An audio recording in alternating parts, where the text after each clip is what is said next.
Hello बच्चों, so let's understand this question. The question is asking why were the printed books popular even among illiterate people. मतलब पढ़े लिखे जो लोग थे उनके बीच में तो प्रिंटेड बुक्स पॉपुलर थे, लेकिन जो पढ़े लिखे नहीं थे उन लोगों के बीच में भी ये प्रिंटेड बुक्स पॉपुलर थे। तो ऐसा क्यों?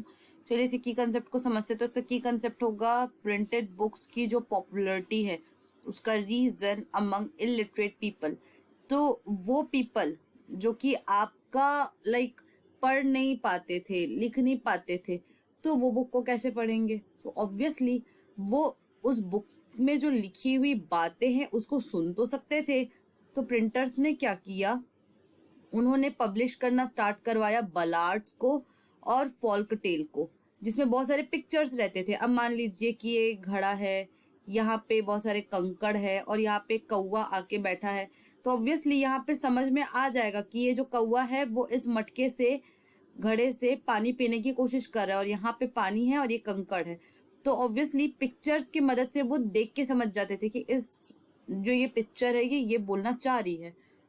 अब जो आपका बुक्स में लिखा जाता था उसमें उसको पहले पढ़ा गया, पढ़ने के बाद क्या हुआ, उसमें से लाइक गाना बनाया गया और गाना बना के उसे रिसाइट किया जाता था। गैदरिंग्स होती थी या फिर टाउन्स में टैवर्न्स होते थे, वहां पे इन्हें गा गा के बताया जाता था। जैसे कि कई आज भी अगर आप जाएंगे कहीं भी प्लेसेस में तो गाँव में आज भी आपको कई वीर गाथाएं सुनने मिल जाती है। हमारे महान जो भी वो रहते हैं राजा महाराजा, जिन्होंने अपने हमारे इंडिया के इंडिपेंडेंस के लिए अपनी लाइफ को सैक्रिफाइस किया। जैसे कि अगर हम रानी लक्ष्मीबाई जी के बारे में बात करें तो खूब लड़ी मर्दानी, वो तो झांसी वाली रानी थी।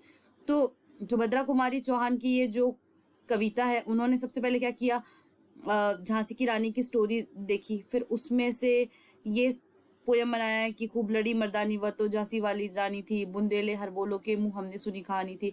अब इसको इस जो भी आपका ये पोयम है इसको जगह जगह विलेजेस में, टैवर्न्स होते थे टाउन में, तो इसको गाया जाने लगा तो लोगों के बीच में पॉपुलर हो गया।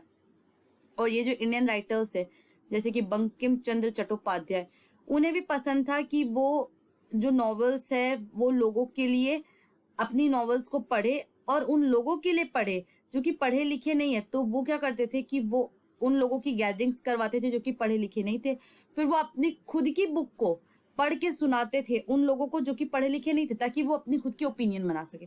सो I hope this question has been clear to you. Thank you and best of luck.